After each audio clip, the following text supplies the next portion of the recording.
morning, good afternoon, good night, depending on when you're listening to this. I'm Jeff Snyder of the Broadcast Retirement Network, and you are listening to a BRN special, CARES Act Concepts. And this is our last show for the week where we focus on aspects of the CARES Act. And as everyone knows who's been listening to the show for the entire week, we have our legal eagles, great contributors, David Levine, Kevin Walsh, both partners with Groom Law Group, an employee benefits law firm based in Washington, D.C. Gentlemen, thanks so much for joining us on this Friday morning.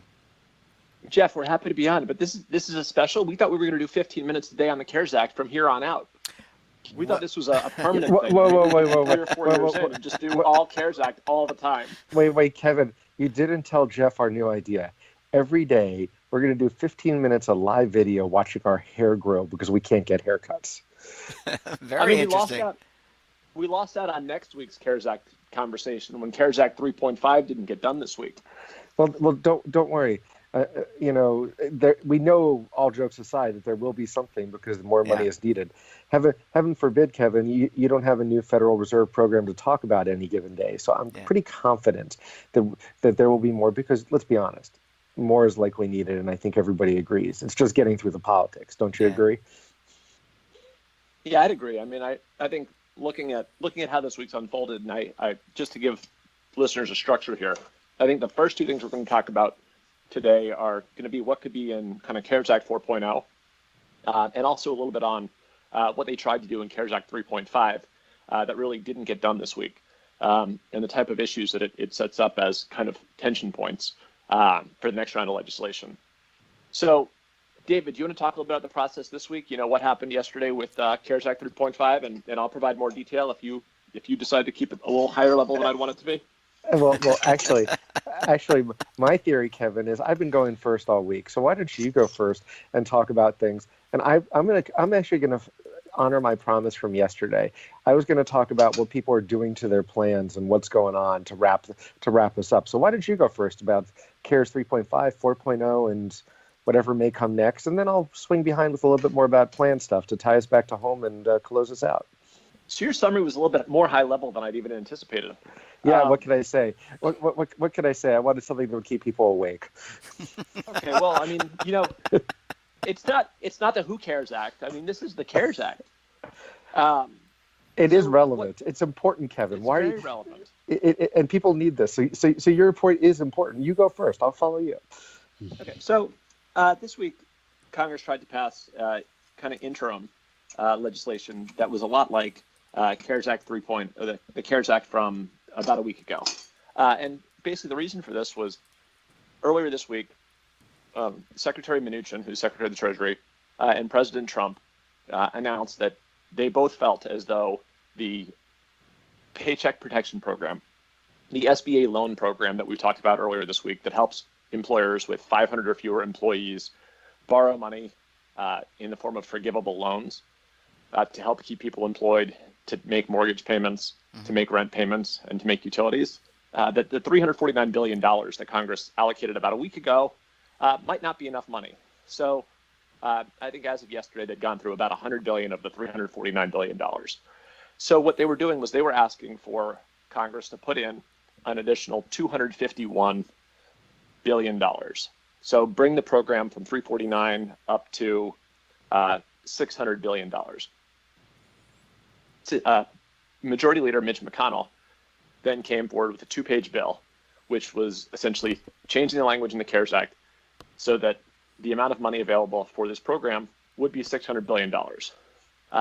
So that was kind of the Republican proposal. Now, Democrats said, we recognize that there's probably a need for more money in the pension protection, in the Paycheck Protection Program.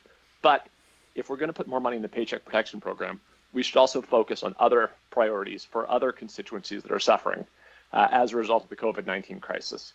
So rather than have a $250 billion piece of legislation, their proposal was to have a $500 billion piece of legislation where the $250 billion would go for the Paycheck Protection Program. Now, they wanted to allocate a significant chunk of that to provide forgivable loans to communities that they viewed as being more hard hit than others. So they wanted to allocate in particular to minority-owned businesses, to women-owned businesses, and to other kind of other constituencies that may be suffering differently than just kind of the small business community at large. In addition, they wanted to allocate another $250 billion apart from the Paycheck Protection Program to provide relief for states. State tax revenue is down. A significant amount of money was allocated in CARES Act, but I mean, some of the issues we've seen are still not perceived as enough, and there's been a big fight over whether or not DC was treated fairly by being treated like a territory as opposed to like a state. So there was a lot of kind of daylight between these two proposals. It seemed like there was a fair amount of agreement, and Republicans and Democrats played a little bit of chicken where I think both sides were setting it up so that someone would object. Thursday, Senator McConnell, Majority Leader McConnell, tried to pass the $251 billion bill by unanimous consent. Senator Van Hollen of Maryland, a Democrat, objected. Immediately after Senator Van Hollen tried to pass by unanimous consent the $500 billion bill that the Democrats were proposing that provided aid for kind of the for governments as well as the PPP money. Mitch McConnell objected. So that left us in a position where, we've all been talking about CARES 3.5. CARES 3.5 might get done. CARES 3.5 is starting to look a whole lot like the Secure Act, or the Secure Act did a year ago, where somehow something that both sides want to do didn't get done because, for whatever reason, there's enough details they disagree about. What that sets us up for, though, is it sets us up for kind of more urgency. Since this interim bill didn't get done, it makes CARES 4.0 more urgent. And CARES 4.0 is going to be a much bigger, and it seems like a much more significant political lift. So CARES 1.0 was a fairly Democratic priority bill. The House drafted it. It largely got through the Senate unscathed. CARES 2.0 was a primarily Republican bill that had a fair amount of more political bargaining than CARES 1. It seems like with each iteration of the CARES Act, the two sides of the aisle seem to be reverting to their political norms of really pushing their priorities. And what we expect in the next iteration of this is that, Republicans will look to provide more direct financing to businesses, small businesses, large businesses. There's been discussions on the Democratic side that they're going to want to see increased funding and increased pay for first responders. And first responders could include people like grocery store employees. We're seeing pushes on the Democratic side for kind of that the money that's allocated through some of these programs be used in a way that better aligns with kind of long-term visions for what Democrats would like to see. So, I mean, moving from a heavily polluting society to a greener society. But we'll see how that discussion goes. And then kind of seeing if they can get together on key issues that they really punted on in these prior versions of the CARES Act, like, pension funding smoothing, fixing the multi-employer pension system. There's a whole bunch of big ticket items that really the COVID-19 crisis is putting more pressure on because it's hurting kind of the populations of people who rely on multi-employer pensions, while at the same time it's exacerbating the funding situation through the decline in the markets. David, do you have any additional thoughts on what we expect to see? I mean, I think this is going to be a bill that's going to take a little bit of time to hammer out politically, but ultimately I think we'll see more relief. Hey, Kevin, I'm sorry. You've been going on as long as the bill process, so I have trouble figuring out what else to add. Sorry, I couldn't resist that. Now, all jokes aside, I completely agree that it's going to take a long time to get there. And for our listeners, you all know Kevin and I sort of jab at each other for fun. But I think you're right. It's going to take a lot of time. Things like funding relief has gotten close and not gotten there. It's been in prior versions. Will there be more? Will there be other relief? And this pivots, I think, almost into the part I was going to wrap with. There are people out there who are advocating for a number of additional retirement changes, some of which might be on a regulatory basis, some might be legislative. Things such as changing your safe harbor plan, so if you need to eliminate a match, it doesn't blow up your plan, or cause you to have non-discrimination testing issues. Similarly, There are people out there talking about partial plan termination issues. There's a lot floating around. So to wrap up our series, and Jeff, thank you for having us. We know we make light, but we realize this is a serious time. Yep. One of the things that's really coming up right now is, okay, can I do anything to my plans? If you have a defined benefit plan, you can, of course, freeze a plan. Terminating a plan may cost you money if it's not fully funded, and that takes a bunch of time, so we're not going to talk about that. But if you have a defined benefit plan, you can freeze or reduce accruals. Remember, for those plans, if you're a small plan, you might be able to do it on 15 days notice, and small is, sort of the 100, I think it's under 100 or exactly at 100. I always have to check. But then for the larger plans, you have to give 45 days notice of your intent to freeze a plan. That means right now you could have a bunch more accruals. There's some very complex ways to deal with this. There's a lot of things about who's eligible for a contribution in a year of a freeze.